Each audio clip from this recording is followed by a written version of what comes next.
Hola, soy David y con este vídeo voy a intentar dar respuesta a las 6 preguntas que yo mismo he planteado.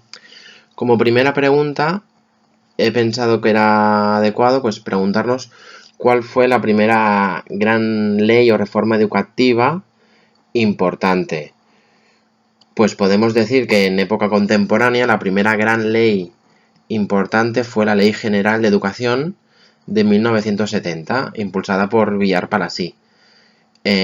Recordamos, si nos ponemos en contexto histórico, recordamos que desde que finaliza la Guerra Civil en el 39, España vive en una autarquía cerrada totalmente y hasta la década de los 60 no se abre hacia el exterior. Y a partir de aquí, en esta década, es cuando se mira también en los sistemas educativos europeos, y esta ley del 70, del 1970, lo que pretende es equipararnos o tener un sistema educativo parecido al de los países europeos pues, de alrededor nuestro. La segunda pregunta que he escogido es ¿qué leyes educativas tenemos vigentes actualmente? Pues no solo tenemos una, sino tenemos dos. En este caso es la LOE del 2006 y la LOMCE del 2013, que esta última no derogó la anterior, la LOE, sino que la modificó. Esto será así por poco tiempo, porque con la nueva ley que impulsará el gobierno de coalición de PSOE y Podemos, pues en principio se derogarán las anteriores y nos quedaremos con una ley nueva educativa. La tercera pregunta que he escogido es ¿qué diferencia la educación pública con la concertada con la privada? La pública es la que recibe dinero público y es totalmente gratuita para los alumnos. Sí que los alumnos pagan las excursiones, comedores a AMPA o lo que sea, pero lo que es la educación es gratuita. Concertada, por ejemplo, que es muy habitual aquí en Cataluña y donde resido, es que aparte de las aportaciones públicas, los padres de los alumnos pues pagan una pequeña cuota. Y privada es que todo se basa en las cuotas que pagan los padres de los alumnos y no recibe ningún tipo de subvención pública ni ayuda. Es un tema también muy que está de moda ahora, porque los defensores de la pública al 100% se quejan que el dinero que recibe la concertada tendría que ir a la pública y la concertada desaparecer y que se quedase como en la mayoría de países europeos, que hay pública por un lado y quien no quiera pública y desea privada, pues que se pague su privada. Es un gran tema a debatir este. Como cuarta pregunta he escogido pues qué es el libro blanco y con qué ley se relaciona, que la juntaría con la primera pregunta que he expuesto. El libro blanco es un estudio que se realizó en el 1969 y se publicó, donde por primera vez se detalla la gran cantidad de deficiencias que tenía el sistema educativo español de la época.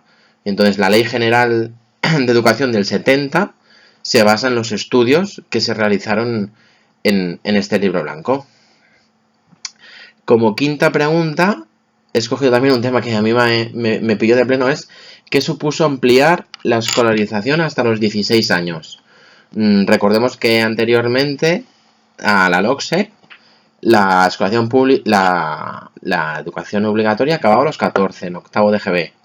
Con la LOCSE se amplía, apareció la ESO, desaparecieron primero de BUP, segundo de BUP, tercero de CO, y se pasaba de terminar la educación pública con 14 con los 16, que era el cuarto de ESO, a mi equivalente a segundo de BUP.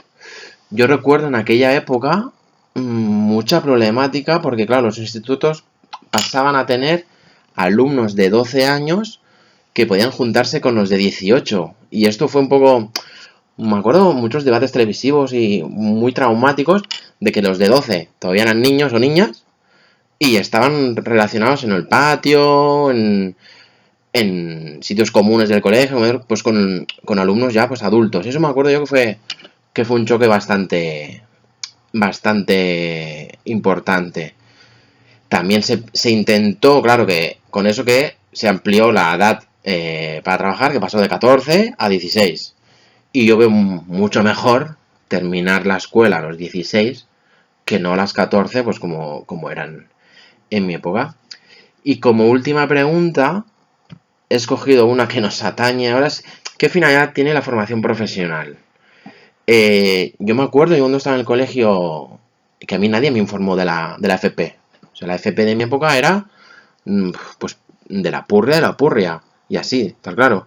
Incluso aún se arrastra este estigma.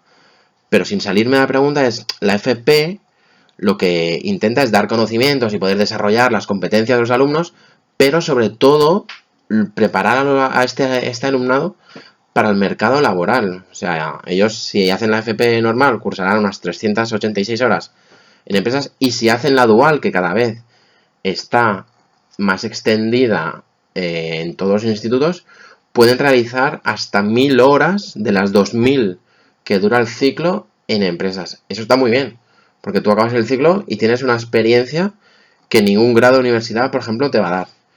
Y es donde hay que aportar más recursos y, sobre todo, venderla mejor. Porque aún, como he dicho antes, aún arrastramos el estigma de que la FP es de los que no quieren estudiar o de los que no sirven para la universidad. Y esto yo creo que entre todos y los que estamos haciendo, sobre todo, esta especialización en FOL, pues debemos cambiarlo.